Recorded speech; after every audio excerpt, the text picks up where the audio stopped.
This video is by Straight Goods News. SGNews.ca. Well, ultimately, we're certainly calling on more investigations around the circumstances around Mr. Duffy. We will certainly be putting a lot of pressure on various committees, including the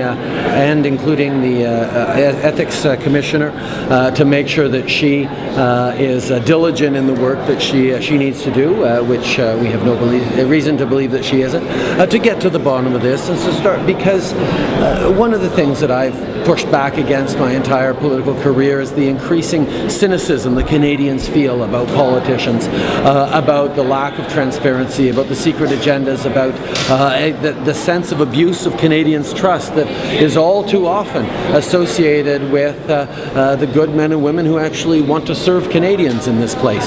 So the Prime Minister is showing a cavalier disregard for the public trust in our democracy and our institutions, and that, for me, is going to be something that will ultimately only be resolved in two ways. One, people start to testify under oath, or two, we get a better government than this Conservative. I think I smiled to myself during question period when the Prime Minister admitted basically that he didn't know until the following day after a news report in which his own office was quoted as giving the feedback that at least taxpayer dollars weren't affected. So either we have a Prime Minister who's completely lost control of his office, or the 5 days he took to try and get his story straight with Nigel Wright before letting Nigel Wright go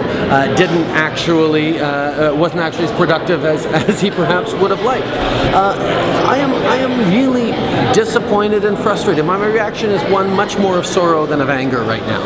That we have a Prime Minister who has simply not taken seriously the extremely worrisome allegations that his right-hand man, the closest member of staff to him, would have, of his own personal initiative, paid off a sitting legislator to avoid an embarrassing audit or to minimize an embarrassing audit.